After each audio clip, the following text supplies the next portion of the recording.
It's now time for us to all hear the priest of probably not just of the year, I think maybe the decade. How about of the century? Let's give Father Pavone a great Southern California welcome.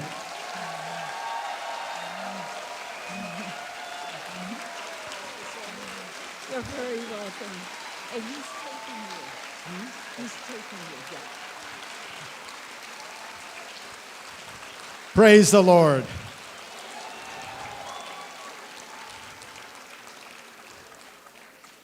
Thanks, Barbara. Thanks to all who organized this wonderful conference today. Thanks to each and every one of you who have come. I was greeting you as you were coming in this morning, and so many of you reminded me of the times we have been together at various places around the country, and especially up and down the state of California, which, by the way, I think many of you do know this. Our ministry, Priests for Life, was born in California.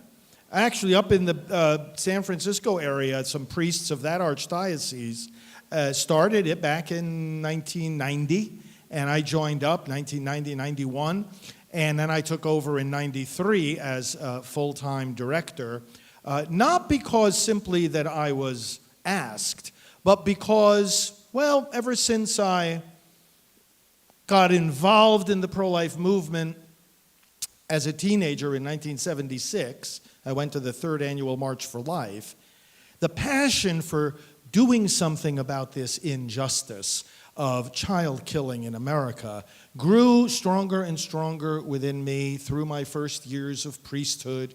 And I was in my 5th year of priesthood, serving in a busy parish in New York City, when I experienced a call within the call, a call within my vocation to the priesthood, to defend the unborn, to use all my time, all my energy, all my resources to fight abortion.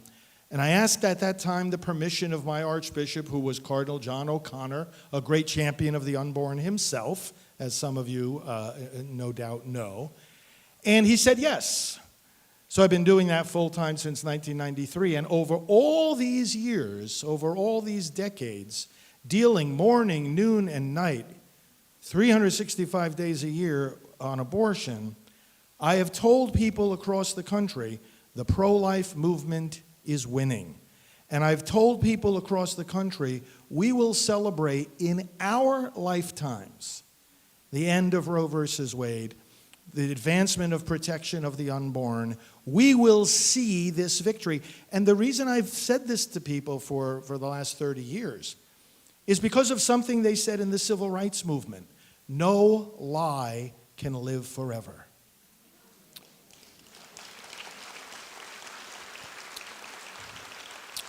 It's really as simple as that. An abortion is based in lies. It's covered with lies.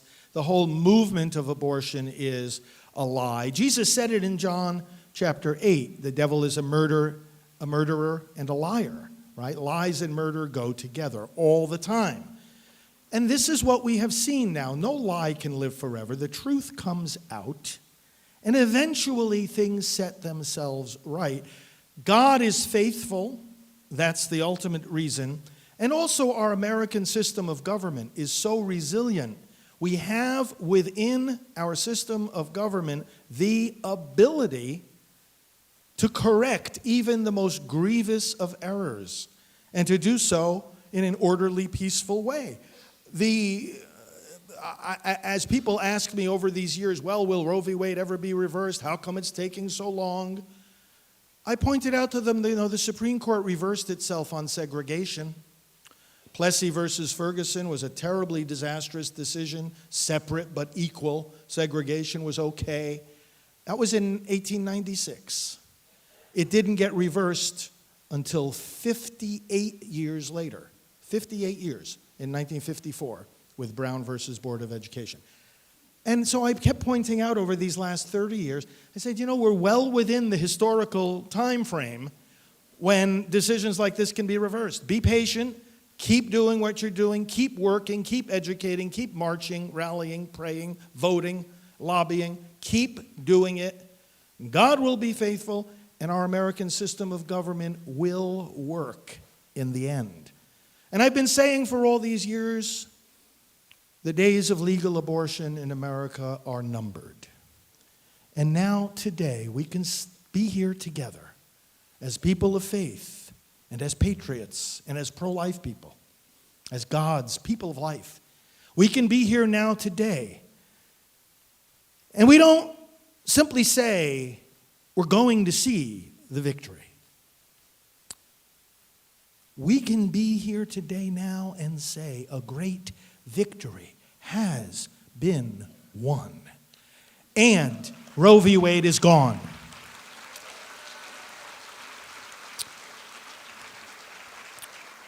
Now, I want to do with you an encouragement here today, because in saying Roe v. Wade is gone, and in saying it is a great victory, and I want to explain a little bit about how it's a victory, I know full well what state we're in.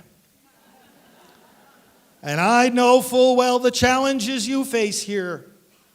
Oh yes, brothers and sisters, because, again, Priests for Life started in California, and we've been at your side from the beginning. We've been working hand in hand and heart with heart from the beginning against the radical Democrat pro-death policies that have been entrenched here in California, not only pro-death, but anti-religious freedom and all kinds of other garbage. You know, the Democrat Party has become the enemy of America, okay? So many of these people... It is. I mean, it's like, what is the matter? I mean, we're not talking about grassroots Democrats that we all know across America, good, patriotic, faith-filled people who, you know, they joined the Democrat Party and they have a good heart and they do good things.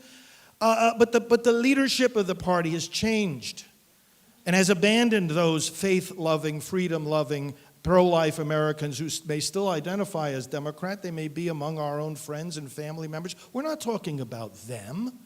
We're talking about a party that has been hijacked by a radical ideology, a pro-death ideology, and now I'm convinced, as are many others, that there are people leading this party who, it's not just that they're mistaken about the policies that are good for America, it's that they hate America. It's sad to say, but some of these people, the only way you can make sense of what they are doing and what they are not doing, what they are allowing, is precisely that they no longer have the good of this country in mind. But brothers and sisters, for us who are, we know where we are, we know California, this is still a victory, and let me explain to you why. So in 1973, what the court did was they took the abortion issue out of the hands of the American people for the most part. They said to the American people and to our elected lawmakers, you cannot protect the unborn. This is literally what they said. You may not constitutionally do this because the right to abortion is a constitutional right.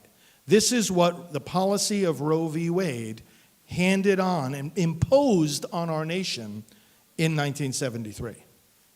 And we've lived with that now for these last almost 50 years, where even if the people of a state want to protect their unborn and elect lawmakers who want to, and a governor who wants to, and then they enact laws, the court has been blocking the laws. Not only laws that would protect the unborn, but even many laws that would simply regulate abortion or set some conditions on it or slow it down a little bit or put some reasonable restrictions on it.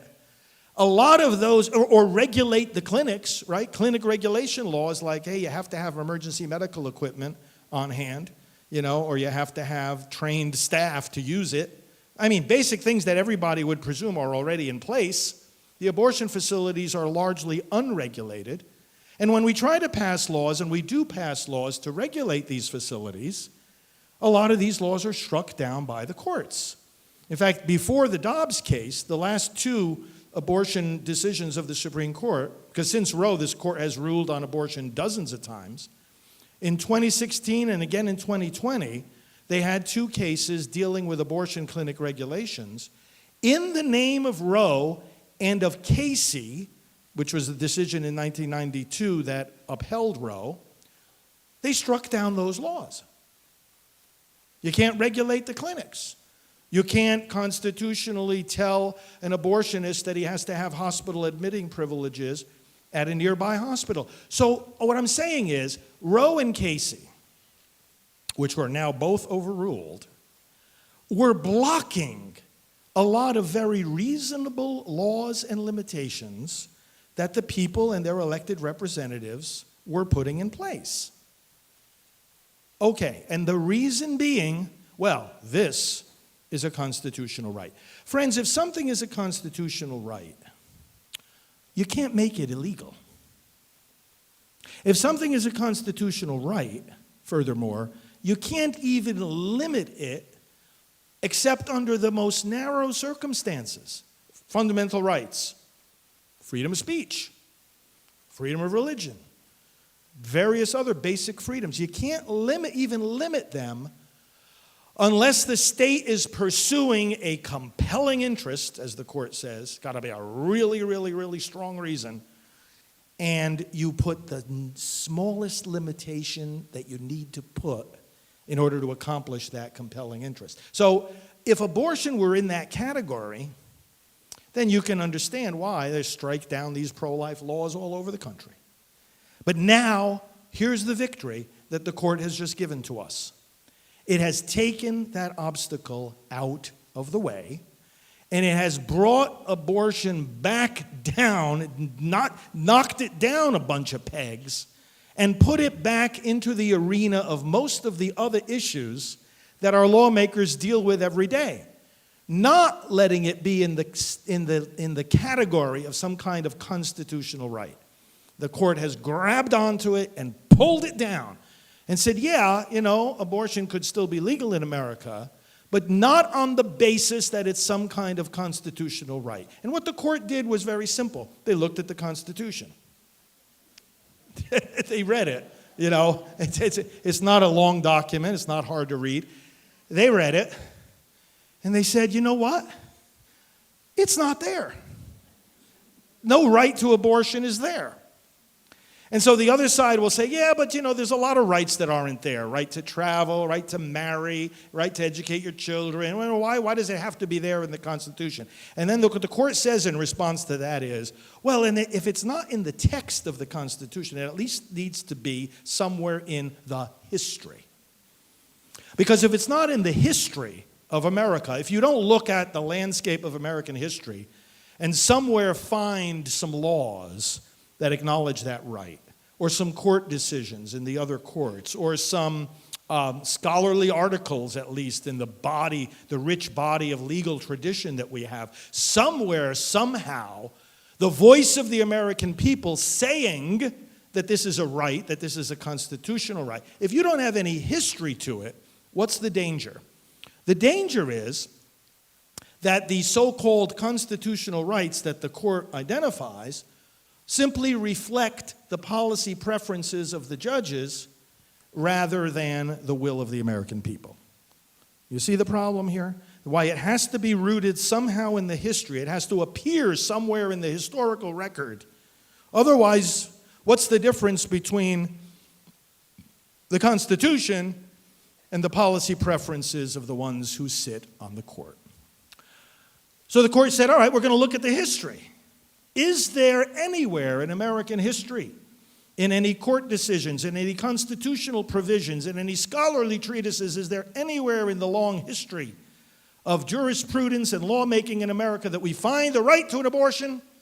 And they said, it's not there. You know when it appears? It appears in the early 1970s when Roe v. Wade came along. Otherwise, it's not there. Even at the time that the 14th Amendment was being adopted, 3/4 of the states prohibited abortion throughout pregnancy. The right to abortion is not there in the history. It's not in the history. It's not in the text of the Constitution. And you know what the other side says about this? You know what the abortion people say about this? They'll hear all this and they'll say, well, it doesn't matter. It doesn't matter that it's not in the Constitution. It doesn't matter that it's not in the history. It's in the right to privacy. And so they'll say, well, look, the court has ruled in many times for the right to privacy. You can educate your children the way you want. You can marry whoever you want. And they mention a whole host of other things. And we acknowledge those various rights of privacy. Why is that still not enough to justify abortion? Well, the court says so. The court said, in fact, even Roe versus Wade says what I'm about to say, and Planned Parenthood versus Casey says this, and so do other court decisions. Namely, abortion is inherently different. It's a unique act. What makes abortion different from these privacy rights that are widely acknowledged? Well, a very simple, obvious fact that you and I are so very aware of. It takes a life. It purposely ends a life. Whatever you want to call that life, whatever value you want to give that life, it's not a privacy issue. It's an ending of life. None of those other privacy rights involve the taking of a life or the constitutional justification for the taking of a life.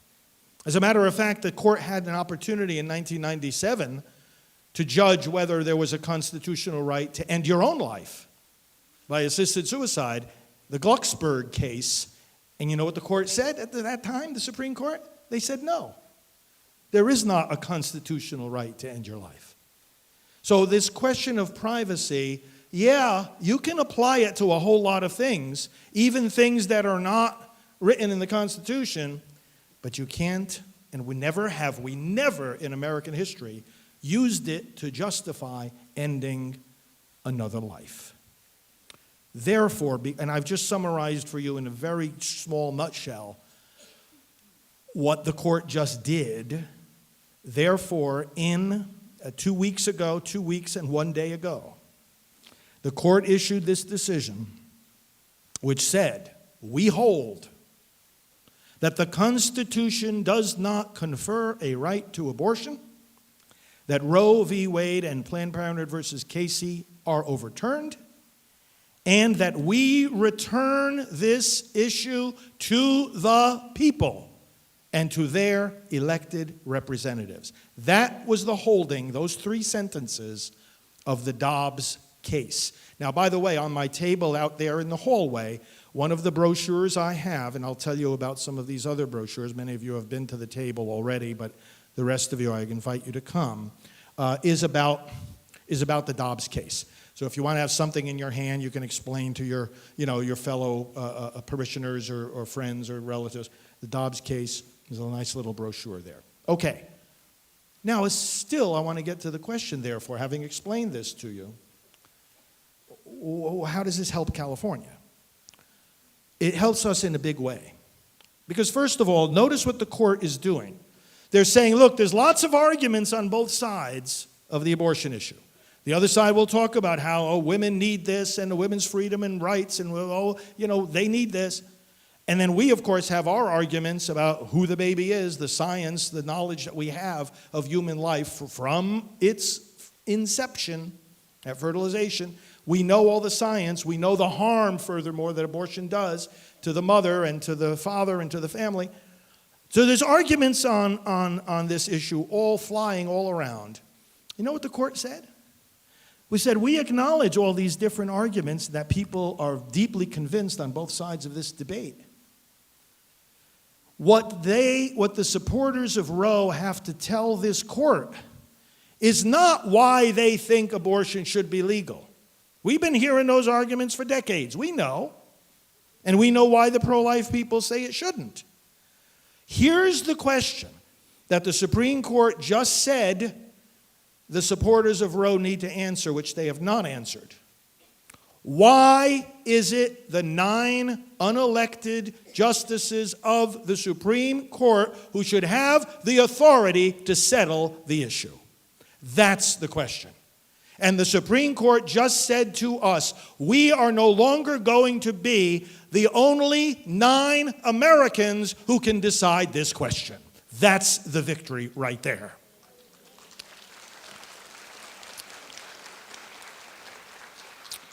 Because if you don't like what a Supreme Court justice says, when's the last time you were able to sit down face to face and lobby a Supreme Court justice? If you don't like the way a Supreme Court justice is deciding on a particular issue, when's the last time you were able to vote against that justice in an election? You see, they're unaccountable. They're unelected. That's why they serve lifetime. That's why they serve lifetime terms of office versus our representatives, for example, in the U.S. House of Representatives and Congress, where they're constantly in re-election mode. They have to go back to you and me every 2 years and say, vote for me. And we can contact them, and we can lobby them. We can let them know we don't like what they're doing, or we do like what they're doing. There's accountability there. Every 2 years, they have to be re-elected. U.S. senators, every 6 years, they have to be re-elected. Supreme Court justices, they're in for life. So that's why they shouldn't be deciding the issue.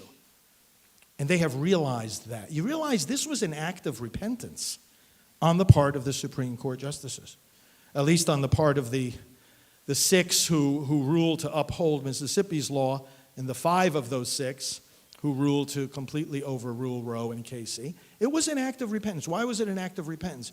You read this case, and by the way, let me give you a website. If you really want to delve into this more, SupremeCourtVictory.com is one of our websites where we analyze this Dobbs decision in tremendous detail. Just had a series of programs. We went through the decision section by section. We explained this and a lot more in a lot more detail. SupremeCourtVictory.com. You can see all kinds of videos and articles, and you can read the decision for yourself. And what you will see there is it's an act of repentance. They're saying, and number one, hey, listen, it's not up to us to decide this. We're giving it back to you to decide through your elected representatives who work for you, who are accountable to you, whom you can persuade and lobby, and whom you can vote out of office. We're giving it back to you. And the second thing they said was, yeah, we were wrong. We were wrong from the beginning in declaring this as a constitutional right. And it doesn't matter how long it's been precedent, doesn't matter. If it was wrong, if it was against the Constitution, it's still wrong today. We have to reverse it. And they said, again, in a spirit of repentance, it has done damage. It has done a lot of damage. The lives ruined, ended and ruined. And also, it's done damage to our democratic system. It's poisoned it in so many ways. Abortion has just distorted everything. Look what it's done toward the very process of Supreme Court nominations. What Brett Kavanaugh went through, that was all about abortion, friends. It was all about abortion. Carrie Severino and Molly Hemingway wrote a nice thick book about the Kavanaugh hearings, and that's the conclusion they came to. This was motivated by abortion. Why? Because, again, the decision-making power was concentrated just in 9 people instead of diffused throughout America. Here's the point for us, even in states like California, to keep in mind. The Supreme Court has taken the foundation out from under the feet of the pro-abortion people. What was that foundation? They handed them on a silver platter a constitutional right to abortion. They didn't have to lobby for that. They didn't have to persuade the American people, because the American people have never been in favor of unrestricted abortion. They didn't have to vote or persuade their lawmakers to vote on this. It was handed to them on a silver platter, dropped out of the sky on January 22nd, 1973. So the other side has never had to engage in the laborious, painstaking, meticulous process that you and I have had to persevere through for so long, for all our lives. And when we believe in something, we persuade, we lobby, we educate, we vote, we pass laws, and if necessary, then we change laws. They didn't have to do that. But now that foundation that they've rested on all these years is taken away from them. The lawmakers, now remember, this affects every lawmaker in America. This affects every lawmaker in California, whether federal or state. They take an oath to uphold what? the Constitution of the United States. Now, up to now, understand the change that has taken place here, even for you here in California. Up to now, up to 2 weeks and 1 day ago, every one of those lawmakers could say, okay, let's take, first of all, those who are pro-abortion. They could say, well, I took an oath to uphold the Constitution. The Supreme Court said the Constitution guarantees a right to abortion. I can't go along with this pro-life bill. I can't make abortion illegal in California. I can't even restrict it because I took an oath to the Constitution. Sorry, can't help you. And many of them were all too happy, weren't they, to hide behind the robes of the justices. Oh, it's out of my hands. It's out of my hands. Sorry. Oh, I respect your opinion. How many of you have gotten those form letters, you know? Oh, I respect your opinion. I respect it so much, I stomp on it on the ground. They don't care about our opinion. But brothers and sisters, more so, they're so happy that they don't have to care about it because the justices, well, they took it out of our hands. And of course, the pro-life legislators, some of them are even like saying, well, hey, you know, they'll put their hands out and say, don't blame me, don't blame me. The Supreme Court has spoken. Every single legislator in the state of California can no longer say that. No more. And you, brothers and sisters, make sure that they don't even try. You confront them and you say, you cannot hide anymore behind the robes of the Supreme Court justices. No more hiding, no more excuses. If you want abortion legal in this state, you stand up before the people whose votes you want, and you explain to them why tearing apart a little living baby limb from limb and crushing their skull is a good idea for this state. They have to make their case on the merits of what abortion is, not on the basis of some kind of invented, imaginary constitutional right. That's what has changed.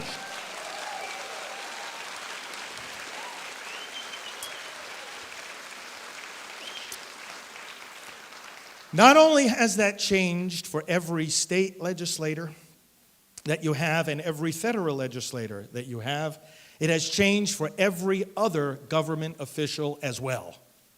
It has changed for Gavin Newsom. The Supreme Court took out the ground from under his feet too.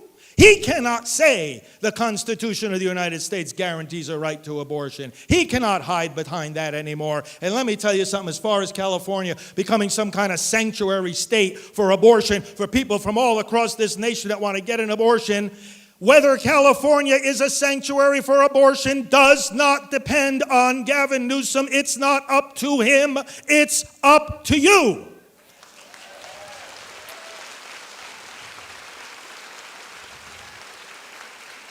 Friends, the Supreme Court itself has given that authority back to you. Don't let anybody make you think you don't have it. You have it. You insist on it. You use it. You stand up and you tell the pro-abortion forces in this state government, in any agency of the state government that's just going to go along hand in hand with the abortion industry, you challenge them. You've got to make your case now, like we've been making for 50 years. Now you've got to start arguing persuasively on behalf of abortion. And you know what? They don't have any persuasive arguments on behalf of abortion. It's nonsense. We're the ones that have the persuasive arguments. So we're on it's a different playing field now. It's a different playing field. We know how the deck is stacked. We know how many pro-abortion people are in control in this state. But you know what? This also affects elections. Because now elections become all the more critical on this issue.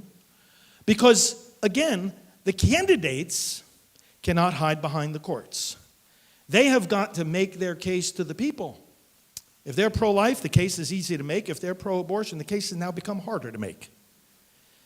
And we have to call them out on it. They can no longer say, oh, I'm going to uphold what the court said.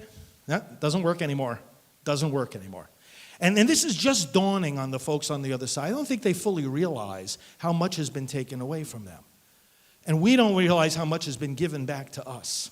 But let's begin to realize and to act on this. Furthermore, the discussion changes around the dinner table. The discussion changes around the workplace. Because again, this same mantra, oh, it's a constitutional right, hasn't that been used for these last 50 years by ordinary citizens talking to one another, relatives and friends talking to one another and arguing about abortion, or in letters to the editor or on social media? Somebody tries to start arguing the merits of one or another side of this debate, and somebody pipes up and says, oh, but it's a constitutional right. And very often that just cuts off discussion. The argument ends. They can't say that anymore.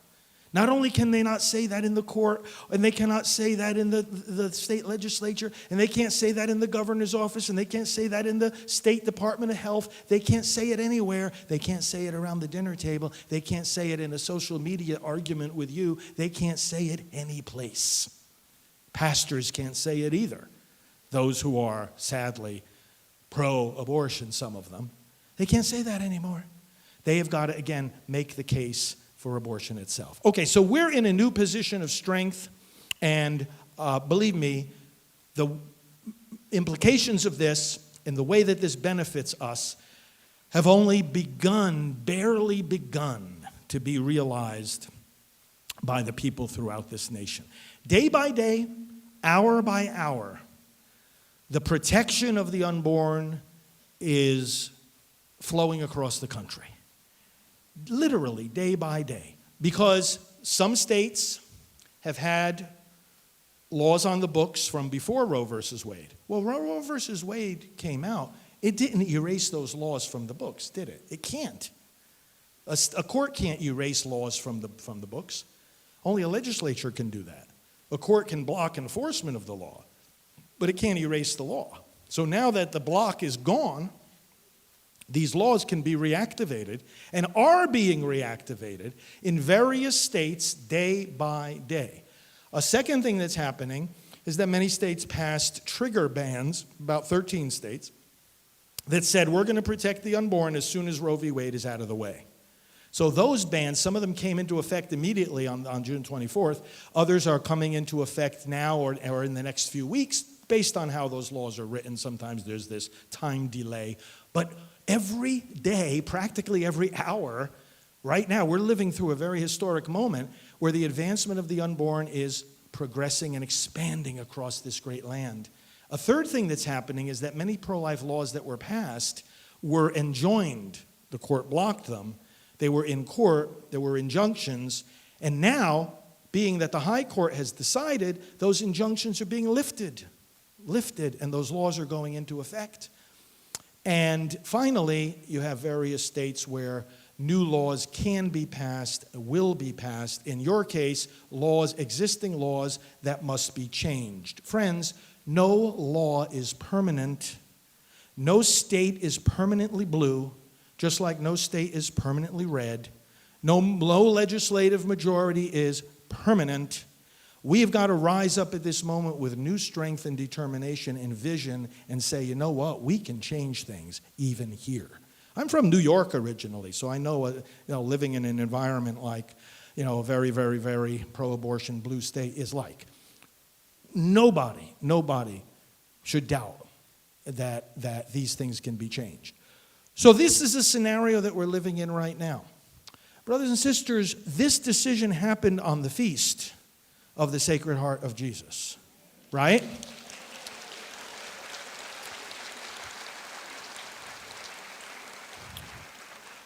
Now, think about that for a moment. Sacred Heart of Jesus is a movable feast, as you know, different date each year.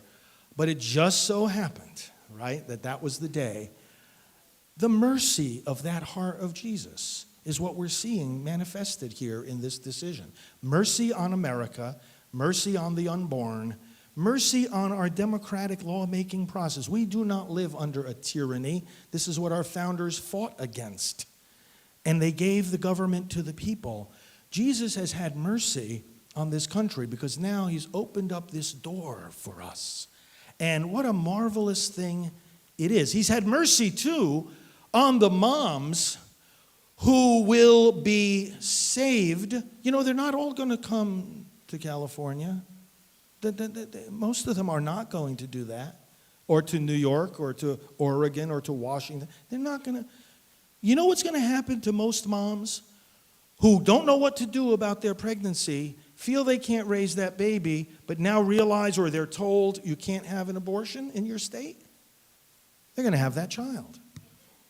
You know, and why do I say that so confidently? Because, you know, we already have the evidence.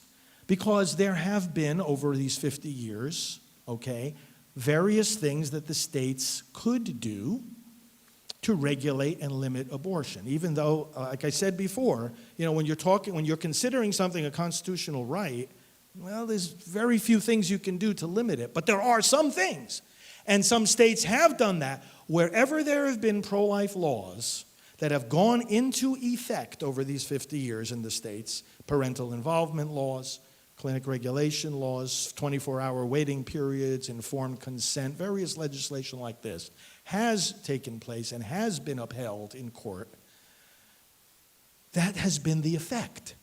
Women who are thinking about an abortion are not crawling over broken glass to get that abortion, come what may, at any cost. That's not the kind of decision that it is. We've seen it by experience.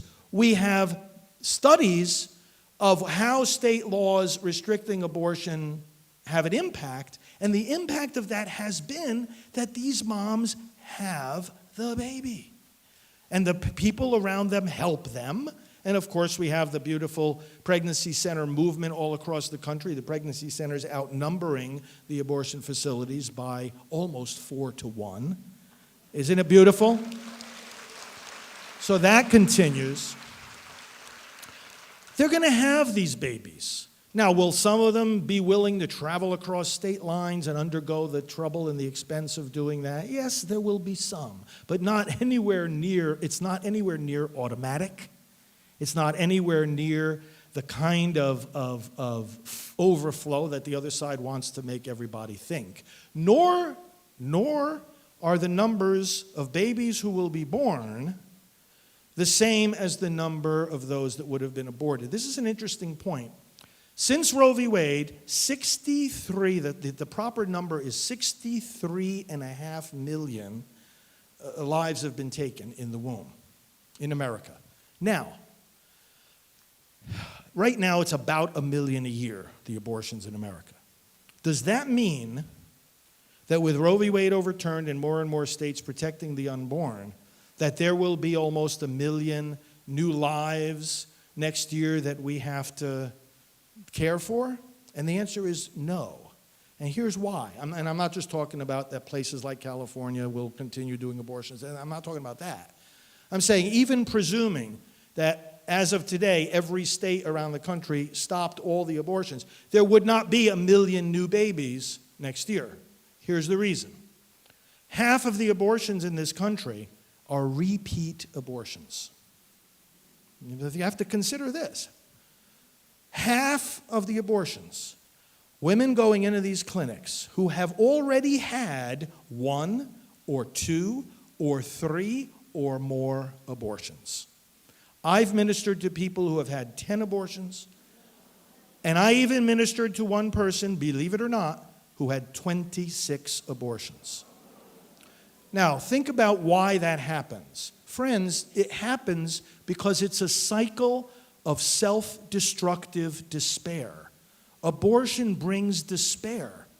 It brings monumental guilt, lack of self-esteem, destroying one's trust that one can be a mother or a parent or do anything for that matter. It paralyzes people.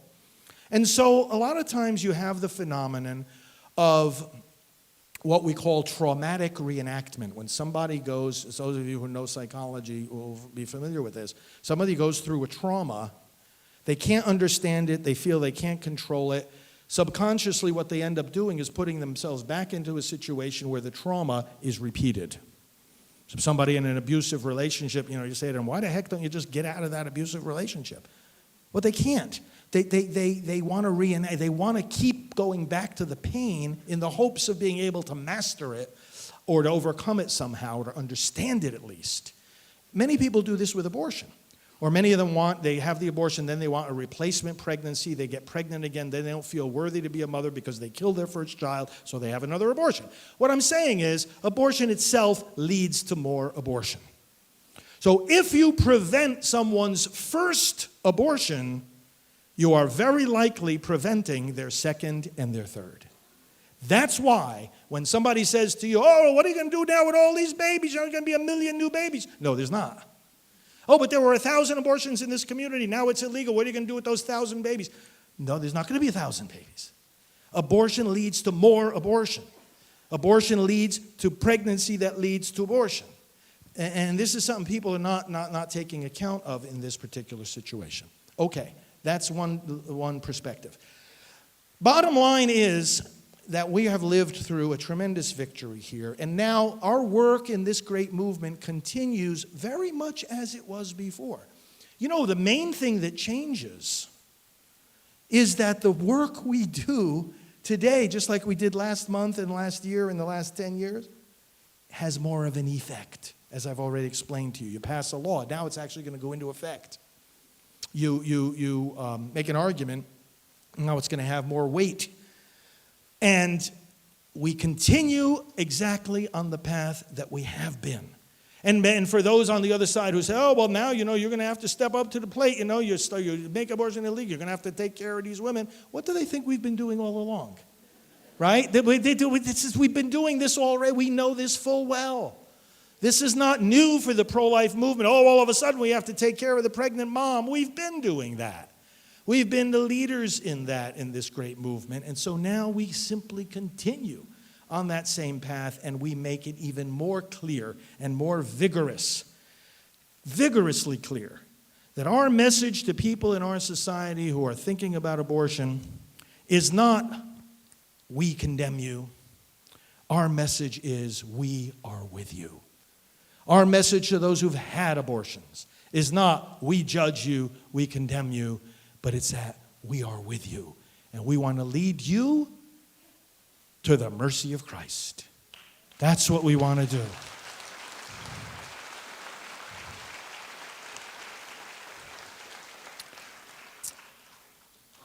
The day that Roe v. Wade was overturned, I was at the National Right to Life Convention.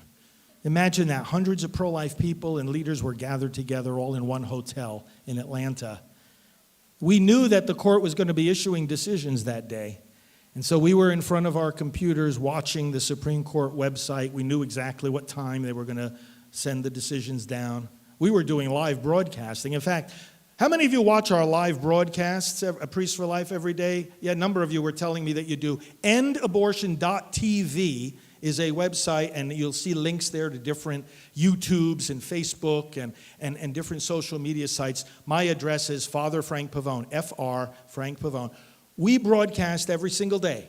And so if you want to join in our live broadcast, I think you'll really enjoy it. And what we were doing was we were broadcasting as the decision came out. And boy, when it came out, you can imagine everybody was rejoicing and cheering and so forth. And Janet Morana, our executive director, was on the other side of the broadcast back in our studios at headquarters. First thing she said, she looked up and she said the name Norma. And she said, Norma, we did it. Because Norma was our friend, the Jane Roe of Roe versus Wade, who became pro-life. And I received her into the Catholic Church myself. She rejected the very decision that her name was on, and she was working for the last couple of decades of her life to reverse this decision. She died just a few years ago. And Janet and I were very good friends with her. We would stay at her house. She would stay over at Janet's house when she came to the East Coast. She lived in Texas. The woman was just first of all, so hurt that her life and her name was used for this decision. And she just tried in every way to, well, she drank of the mercy of Jesus. She knew the mercy of Jesus. She begged God's forgiveness every day, and she said, I have to try to reverse this decision. And Janet looked up and said, Norma, we promised you that we would keep working to end this horror. And now, Roe v. Wade, we did it. It's gone. And so there was that, remembrance of Norma. And I remember, and you remember, I'm sure, so many others in this great movement who have gone before us. But the Lord called them home because he wanted them to watch the victory from heaven rather than down here. But another great person along these lines, I want to make sure you know the story so that you can tell others, was the man who, the way he described it, he uncaged the abortion monster in the United States. I'm talking about Bernard Nathanson, the doctor in New York.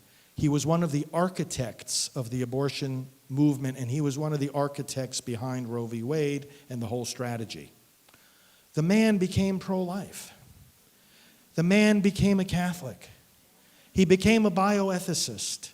He became a friend of Priests for Life, because you know what he said to me? He said, Father, Priests for Life, we need you guys to be there and to grow, because we took a gamble that the clergy would be silent when we launched the abortion industry, and they basically were. And he said, if you guys had spoken up, we would have never gotten away with what we did. So he said, Father, get those priests to speak up. And, we're trying. I know you're trying too. We need fewer cowards in the pulpit and more lions and preachers.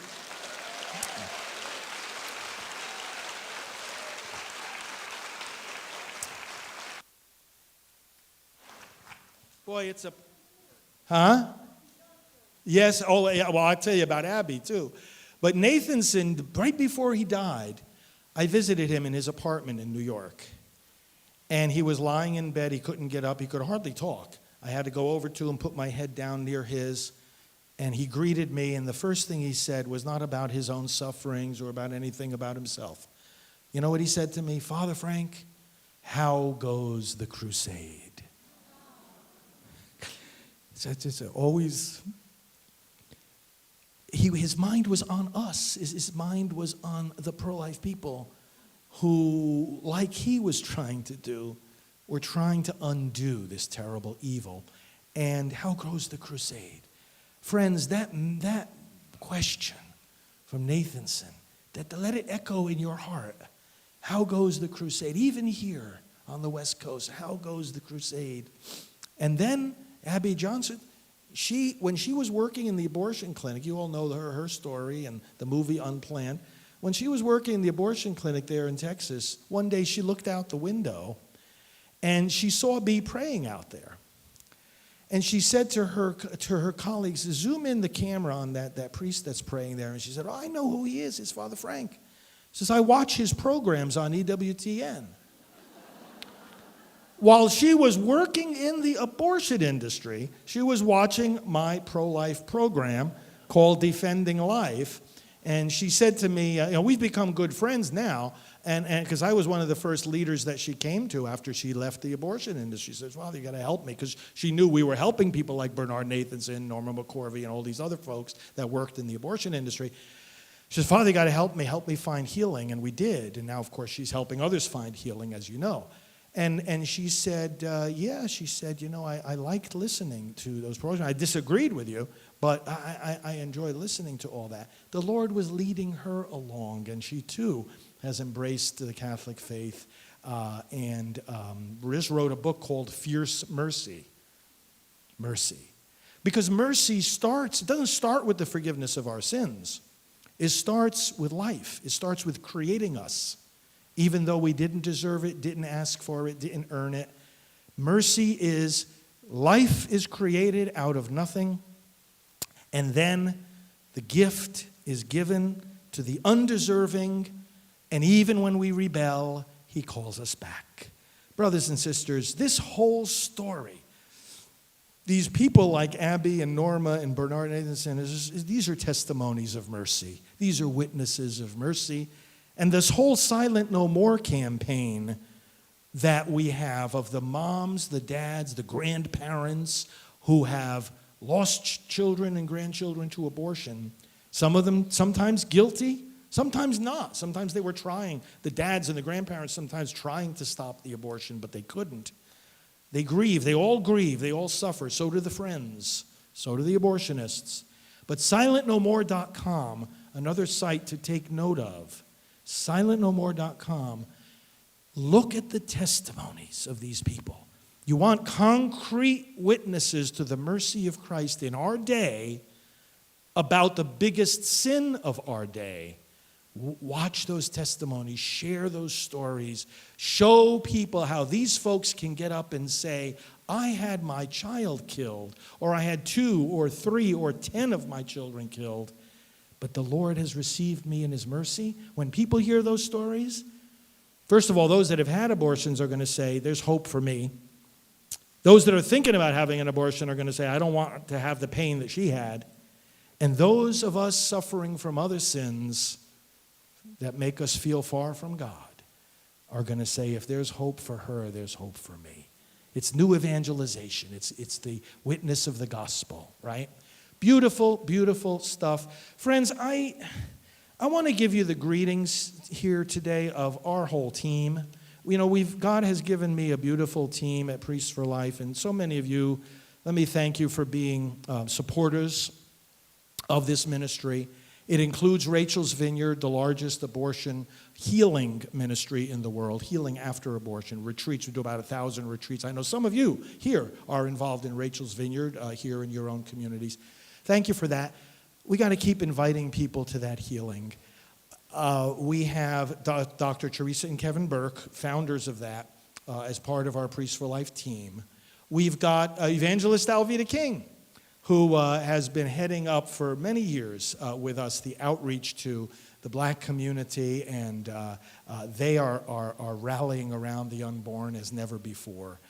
We've got Brian Kemper with our youth outreach, and Janet Morano, who's co-founded Silent No More, and she's our executive director, and we got a whole host of others. Beautiful team, and we've got outside, again, please stop at my table before leaving today. We've got some beautiful literature. Prayer booklets, first of all. Pro-life reflections for every day, a daily devotional, a little reflection for every day of the year. And then we've got these little handheld prayer books, about 4 different types of them. One is called In the Palm of His Hand, Prayers to End Abortion. Another one is called In the Heart of His Mercy, Prayers for Healing After Abortion. This one is called In the Light of His Word, Biblical Prayers to End Abortion. There's another one called In the Power of His Spirit, Holy Spirit Prayers to End Abortion. And then there's one I just finished writing. You can pre-order it. It's In the Embrace of His Mother, Marian Prayers to End Abortion. And then I'm working on another one called In the Company of His Saints, honoring pro-life saints throughout the centuries. So little prayer booklets are on that table there. A couple of my longer books, including Janet's latest book, Everything You Need to Know About Abortion for Teens. So if you have teens, if you are working a school, if you know somebody that you could, it's good for adults too. It's a great book. We have some of those on the table. We have my other books there too, and Janet's other books. But we also have a midterm election coming up. So we've got a brochure called Voting with a Clear Conscience. And this one you're going to like. Pro-abortion Catholic politicians and communion, 10 things to know. Okay. I'll tell you one thing to know. Joe Biden and Nancy Pelosi, you better not try to come to me for communion, because I will say no.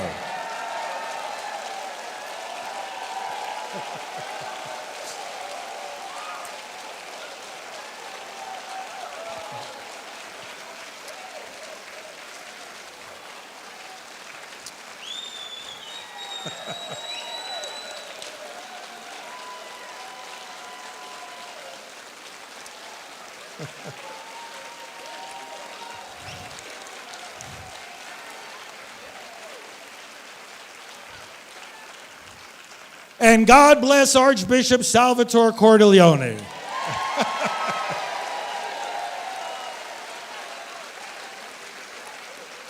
You may not realize this, but he and I are good friends. We go back a long time.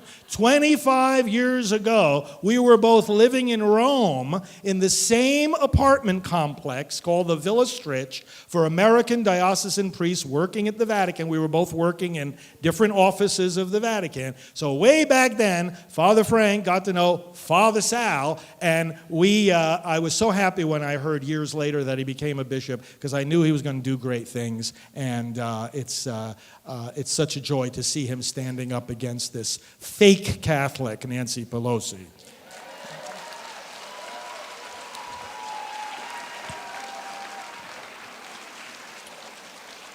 And as far as the Brandon administration is concerned,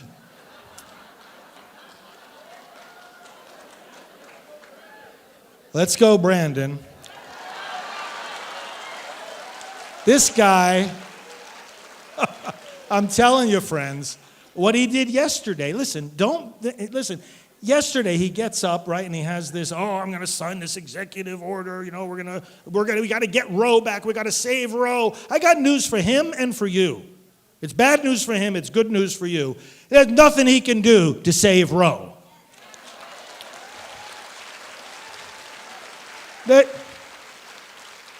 The chief executive of the United States does not make the law, and the Supreme Court has made that more clear than ever before. He can try to overstep his bounds, but it's not going to work. Listen, he has very, very, very, very limited authority. He makes more bluster than anything else. All right, because he's issued this executive order, and basically he's saying, well, we federal bureaucrats are going to try to get together and talk about what our options are, to try to expand abortion. Or they have to work, an executive order, and anything a federal agency does in the executive branch of government always has to work within and under the existing law.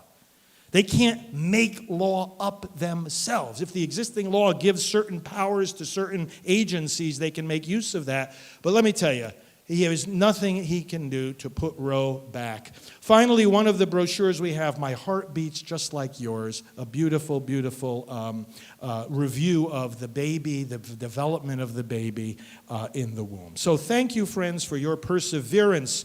Let's continue to move on to victory under the mercy of Jesus. Thanks for having me. God bless. Thank you for having me. I'll let you know next year. Okay. Thank you, Father Pavone. You were fantastic. All right. Is he not better than we ever thought? We are blessed. Jesus has blessed us bigly today. Thank you, Father Pavone. God bless you.